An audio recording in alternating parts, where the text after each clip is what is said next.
টি-20 বিশ্বকাপের নবম আসরের প্রথম সেমিফাইনালে কাল মাঠে নামবে আফগানিস্তান ও দক্ষিণ আফ্রিকা। ক্রিকেট ইতিহাসে প্রথমবারের মতো আইসিসির কোনো টুর্নামেন্টের ফাইনালে ওঠার সুযোগ দু দলের সামনে।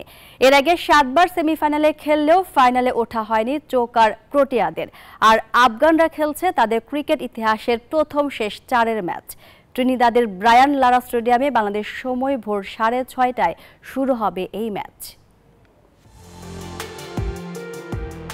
ক্রিকেট ইতিহাসে দুই প্রথমের অপেক্ষায় দক্ষিণ আফ্রিকা ও আফগানিস্তান। ক্রিকেট ইতিহাসে প্রথমবারের মতো আইসিসির কোন টুর্নামেন্টের ফাইনালে ওঠার লক্ষ্য নিয়ে টি-20 বিশ্বকাপের নবম আসরের প্রথম সেমিফাইনালে মুখোমুখি হবে দুই দল।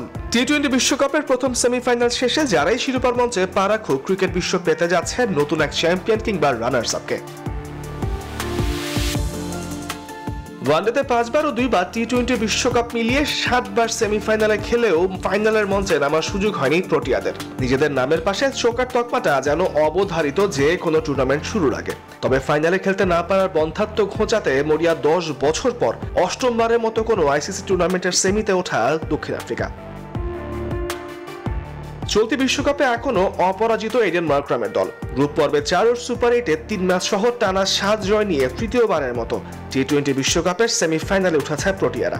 বেশ কয়েকটি শ্বাসরুদ্ধকর ম্যাচে জিতলেও সেমিফাইনালের মঞ্চে সেই থ্রিলার অবশ্যই চান না প্রোটিয়া অধিনায়ক মার্করাম। অন্যদিকে ফাইনাল ছাড়া কিছুই ভাবছে না প্রথমবারের মতো আইসিসির কোনো ইভেন্টের সেমিফাইনালে জায়গা করে নেওয়া আফগানিস্তান। আফগান দলটির জন্য আসরের সেমিতে পা রাখাটা রূপকথার কাব্য রচনার চাইতে কোনো অংশে কম নয়।